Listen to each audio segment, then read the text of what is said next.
చాలా సందర్భాల్లో మనం ఏ మాత్రము ప్రార్థించకపోయినా కొన్ని సమస్యలు వాటికవే వెళ్తుంటాయి. సమస్యలు వాటికవే పోయాయి, రోగాలు వాటికవే పోయాయి, అంటే ప్రమాదాలు వాటికవే తప్పింపబడ్డాయి. నువ్వు ప్రార్థించకపోయినా నిన్ను అన్ని విషయాలు దేవుడు కాపాడుతున్నాడు. అంటే కారణం ఏంటి తెలుసా?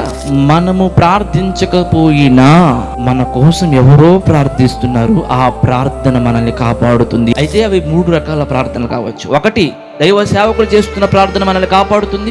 సంఘంలో ఎవరో చేస్తున్న ప్రార్థన నిన్ను కాపాడింది. తరుడు నీ కుటుంబంలో ఎవరో నువ్వు బాగుండాలని ప్రార్థిస్తున్నారు, ఆ ప్రార్థన నిన్ను కాపాడింది. నువ్వు ప్రార్థించకపోయినా నిన్ను అన్ని విషయాలు దేవుడు కాపాడుతున్నాడు. అంటే నిన్ను బట్టి కాదు, నీకోసం ఎవరో ప్రార్థన చేస్తున్నారు, వారి ప్రార్థన విని.